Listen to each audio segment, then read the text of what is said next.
puso kasi talaga sinusunod ko eh. Nothing can go wrong kung susundin mo kasi palagi ang puso mo. Pag meron ka ng ganyang sitwasyon na how far will you go for the person you love, piliin mo yung puso mo. And how far will I go? I will give it my all. If alam mo na dalawa kayo ang magpa-fight ng laban na yun, go for it. Pero kung ikaw na lang mag-isa, wag na. So, dapat dalawang tao para sa kung anong gusto nilang marating. And alam ko naman, magkasama kami ni Sian sa laban. Kumusta naman yung dating nyo ulit, yung pagbabalik nyo sa New York? Siya yung roller coaster experience niya kasi umuwi pa siya ng Pilipinas. Tama yung sabi ni Kim, roller coaster of emotions. Kasi syempre masaya sa pag-host ng pageant. Tapos pagkabalik ko, iyakan. Naka-hotel kami. May kanya-kanya na kaming world. Ito pa rin naman yung we all ate together. Ang may iba lang talaga yung isang bahay na tinitira namin. Doon ako nag-birthday. May fans na binirthdayhan ako doon. Pati yung mga staff doon, binirthdayhan din ako. At si C, first time niya bumili ng bulaklak sa Amerika. Nakalagay sa pot. Sobrang busy niya nun eh. Parang nung araw na dumating siya is the day ng birthday ko. Nung nagkita na kami, yun, binigay niya na yung flower. Sabi, kaya nakabili ka pa talaga? Sa kabisihan mong yan. Saan galing? Hinahanap na nga ako ng production yun. Sabi ko, sandali lang pwede kumain muna. Pero pumunta talaga ako sa flower shop para bumili. Sa story ngayon, kung kayo yung nasa sitwasyon nila Tin at McCoy, gagawin nyo rin ba yung pagtatagong ginagawa nila? Sa totoo lang, may feelings pa naman si Tin kay McCoy. Parang pag nangyari kay Sian yun, na sana wag naman. Eh, syempre, ganun din yung gagawin ko. Tatago ko talaga siya. Syempre, magtatago na rin ako, di ba? Kasi nandun yung minamahal ko sa bahay eh. Pero siguro matatakot ako. Ano yung mga bagay, kung meron man, na ginawa nyo para sa isa't isa na medyo risky or mapanganib? Siya, marami heights. Out talaga yung mga roller coasters there. It's not for me. I'm not a roller coaster kind of guy. Kasi Kim kasi sobrang adventurous. I guess doon nagkakaiba yung personalities namin. Ako naman yung tipong tahimik tayo, coffee lang tayo dyan, yung mga ganun. It happens to be na parang nasa puso niya talaga ang skydiving. So sabi niya, tara, talon tayo ng aeroplano. Sabi ko, sige, talon tayo ng aeroplano. Nagsuka siya after.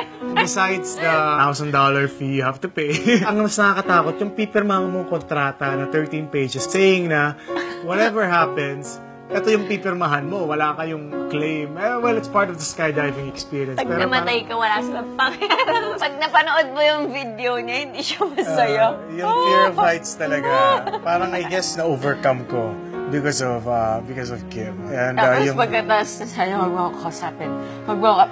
Saring hindi ko trip is roller coaster. Si Kim. I love ko talaga. Kumuha kami ng all-access pass. Dalawa lang sinakyan namin. Siyempre, pa-impress ako. Siyempre, oo naman. Yung mo una, gusto. Pangalawa, iba na. Tagal pa ba ito? Bibinigay ko sa kanya. Pero para kay Kim nalampasan naman lahat. Ako, ano bang in-overcome ko sa'yo mga horror movies? Hindi naman ako mahilig sa horror movie. Siya talaga sobrang hilig niya. Ano naman yung pakiramdam nyo pag pinapartner kayo sa iba? Sa ibang projects, sa TV, sa movies? Initial reaction sa akin, it's not really something na we will fight about. It's not something na it's a big deal for me and Kim. Actually, I'm happy na she's able to work with other people. Pero syempre, text mo ako.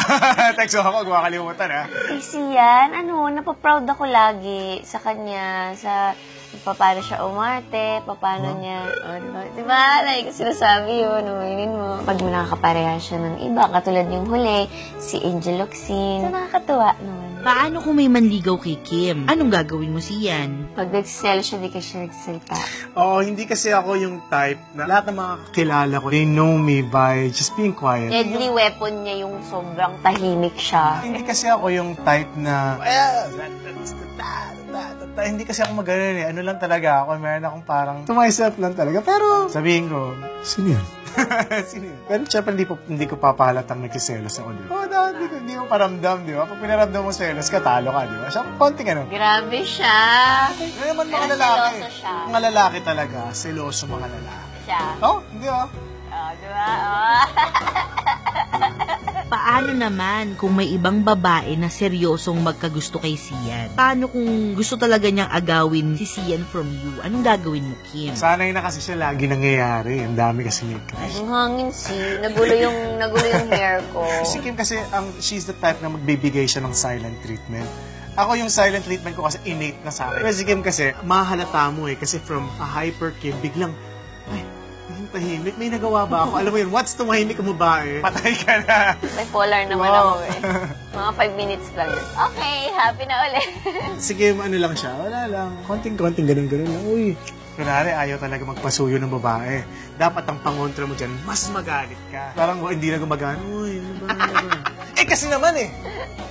O, ano nangyari sa'yo? Sira na yung araw ko. Oo, Baliktad lagi na. ng line yan. Baliktad Mga 1 na. million times sa sira na araw ko. So, Siyempre, hindi naman kami masyadong papahalata, pero at the same time, we're gonna show them na kung sino man yung lumalapit, kung sino man yung threat, papakita mo in a chill way, in a very chill way na, okay. Actually, honest kami sa isa't isa. Oh, and which is, honest kasi eh. I think, isa sa mga kailangan strong yung connection ninyo and the communication dapat strong din. And if there's no trust, wala eh. Mahihirapan kayo sa isa't isa. Gaano kahalaga si Sian sa'yo? Si Sian, sobra. Parang never a day na lumalagpas na hindi ko siya nakakausap. Pag may problem, parang siya agad. Alam mo ba, ganito. Siya yung tipo ng taong never a day na hindi ko kayang hindi kausapin. Sian, gaano kahalaga si Kim sa'yo? Kim is very important para sa akin. Sabi ko nga sa kanya na I'm very grateful na dumating siya sa buhay ko. I think nung dumating si Kim sa life ko, a lot of things changed. Yung paningin ko sa buhay. Nung dumating siya, nagkaroon ako ng tao na malalabasan ko ng sama ng loob talaga. Mabibigay mo yung puso mo talaga. Minsan sobrang sad ko, napapasa na sa kanya. It's very nice to have yung gano'n na parang alam mo na parang hindi mo face yung life mag-isa. Dati family lang ang meron ako eh. Ngayon meron akong isang tao na willing sumalo sa akin. Siya yung tao na hindi ko alam kung makahanap pa ako ng ganyan. Where do you see your relationship 5 years from now?